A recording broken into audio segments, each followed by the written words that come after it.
Welcome to the Explainer. Today, we're taking some of those absolutely critical, but let's be honest, sometimes a little dry, security mitigation concepts and transforming them into a highly practical Enterprise Defender's toolkit.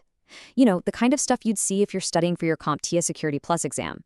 Whether you're an IT pro currently in the trenches or a student gearing up to step into the cybersecurity world, figuring out how to actually apply these concepts in the real world is, well, it's absolutely essential. We aren't just going to sit here and define terms today. We're going to see how these tools actually lock down real networks. Okay, let's dive into this. Here's our visual roadmap for today. We'll start with defending the enterprise, and then we are going to master 5 essential tools: application allow lists, isolating compromised systems, the patching challenge, continuous monitoring, and finally, the principle of least privilege. Section 1, Defending the Enterprise. Securing your network against modern threats. It's so critical for modern enterprises to manage security both proactively and reactively, especially with how fast the threat landscape is evolving out there. Which brings us right to Section 2, Application Allow Lists, moving beyond basic block lists. So look, if your enterprise is only using a block list right now, meaning you're basically just playing whack-a-mole with known bad stuff, it's definitely time to upgrade to a much more granular level of control. An application allow list is exactly what it sounds like, a centrally managed list of approved, trusted applications that are actually allowed to run on a network.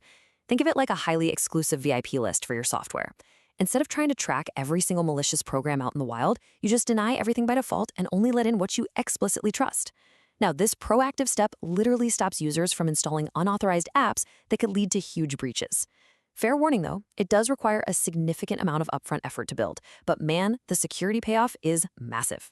And this brilliantly illustrates how it actually plays out in a macro to micro scenario. Imagine a large financial institution securing highly sensitive data. First, they have to identify their approved apps, things like banking software, client management, productivity tools. Then they build and meticulously curate that list, auditing it regularly. It's definitely not a set-it-and-forget-it kind of deal. Third, they deploy it centrally via their endpoint security solutions. Fourth, when incidents happen, they respond and update the list promptly. And finally, they're always assessing the user impact to make sure legitimate business operations aren't hindered. It's a massive balancing act. Section 3, Isolating compromised systems. Containing malware and active breaches. Now we're shifting gears to a much more urgent, reactive scenario. What do you do the exact second a virus or a Trojan strikes an endpoint? Put yourself directly in the shoes of an incident responder for a second.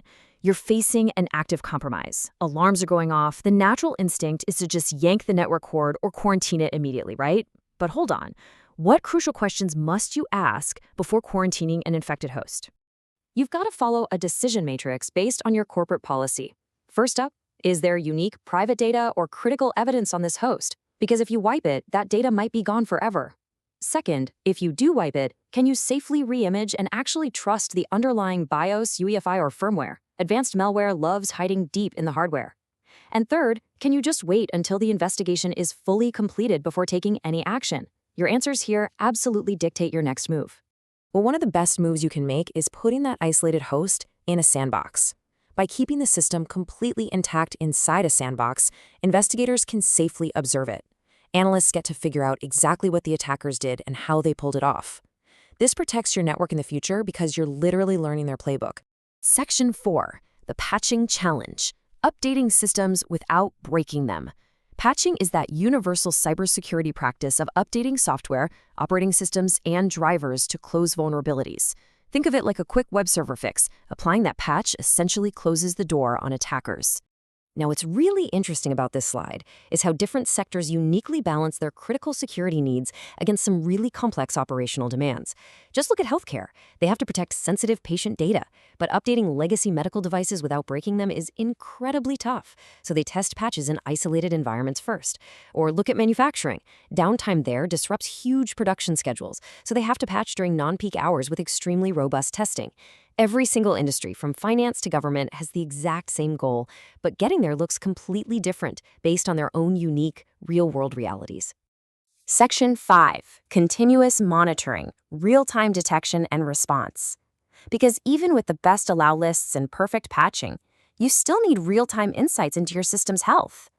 Monitoring is the continuous observation and analysis of system activities, network traffic, user behavior, and logs to detect incidents. Basically, it's your enterprise's radar system. It enables prompt detection of anomalous activity so you can mitigate threats swiftly. If you're not actively watching, you just won't know you've been breached until it's way too late.